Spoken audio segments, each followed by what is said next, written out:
What's going on, guys? This is Ranger with Raw Boxing TV. Now, excuse me if I'm making this kind of videos and my voice is kind of cracked, or if you hear me heavy breathing for a reason. I am sick as a dog. I've been getting some high fevers and strep throat and this weather-related stuff.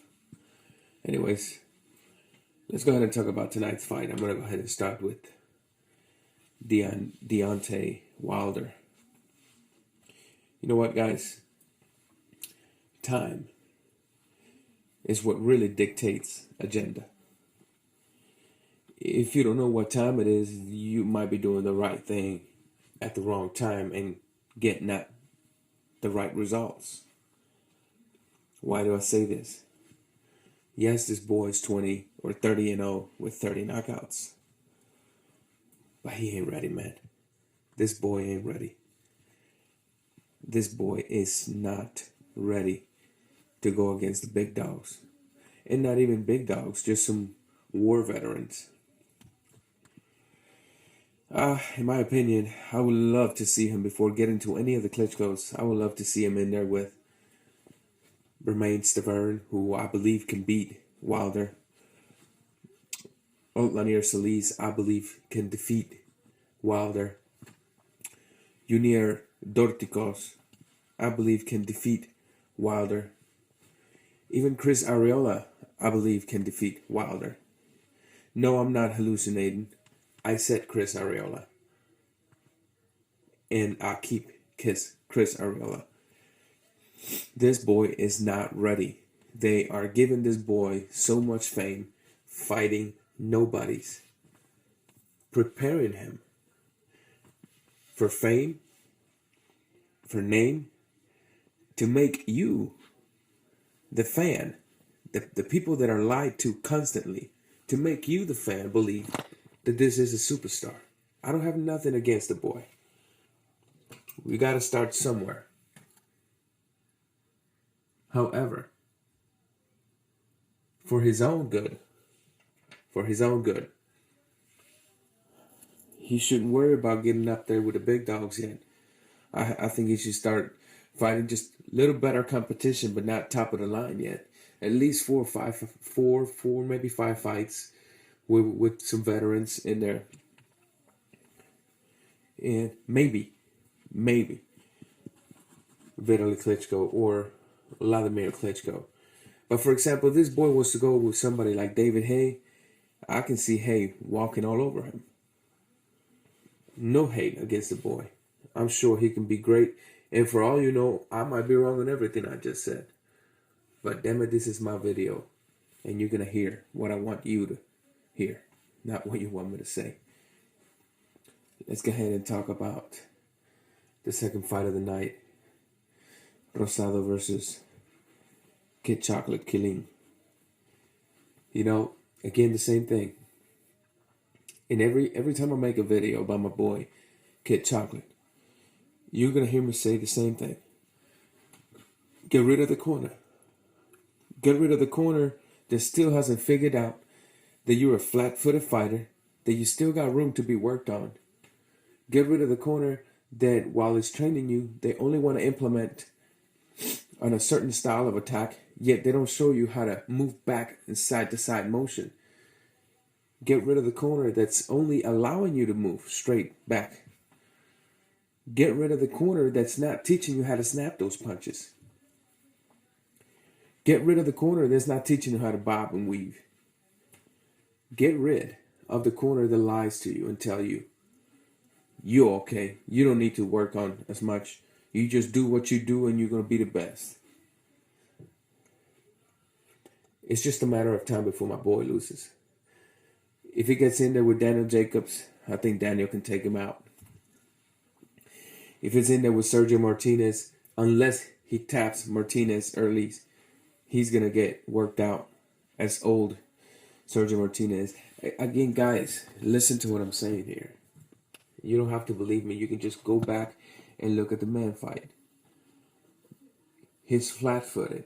He hesitates too much when it comes to throwing punches. And the reason he hesitates so much is because he hasn't been trained properly to capitalize on the openings that your opponent gives you as you're moving back and he's coming forward.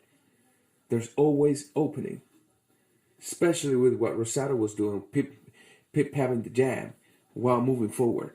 There was plenty of openings for Kid Chocolate to go straight right to the body and come up with a left uppercut, not even the left hook. Those are things you do while moving back. You move back while at the same time you're ready to capitalize on the openings. And if you do not have the skills to capitalize on the openings, and if you as a trainer can't get your fighter to possess those skills, then you should train your fighter that as he's moving back, maybe on the second step, he should pivot side to side and quit moving back on a straight line, because all that does is create problems. Get rid of the corner is my advice. I congratulate him. I give him a lot of credit because he only had 15 amateur fights. So not much experience at all. But at the same time, that does not mean I don't want to see him improve. I do want to see him improve. I do want to see him with a better corner. Yes, they've been together a long time. But once your coach reaches the limit of what he can do with you in that gym, I think the relationship should come to a divorce. I seriously do, guys. B-Hop, man. You know, anybody that fights B-Hop, it's in a lose-lose situation. You know, if they beat B-Hop, they're going to say, well, of course, he was supposed to. The man's 48, almost 49. But if they lose to B-Hop, they're going to say, man, this dude's crap. He just lost to an old man. But what they haven't realized is the B-Hop, just like Mayweather, just like Guillermo Rigondeaux, just like, in some cases, Erislan de Lara, just like Sweet Pea used to do, these fighters are fighters that will not go all out and throw a bunch of combinations to leave themselves open. They will tap you, and they will do what's necessary to win. If the knockout comes, good. If it doesn't, it doesn't. B-Hop took tonight. Tonight he took more punishment than he's taken, I'm daring to say, in the last 4 fights put together. For real. For real. He looked, I mean, regardless, guys, regardless if whoever was in front of him was good or bad, the stamina level that this man showed, it's ridiculous. A lot of people claim he's doping. Who knows? Maybe he is, maybe he's not. Maybe he is, maybe he's not. Who would I like to see B-Hop fight next? That's the question. I think, you know, that at 168, there's plenty of good fights for him to fight. That whole nonsense of him wanting to fight Mayweather, I don't think it's going to happen. First of all, Mayweather can hardly make 160 in training shape.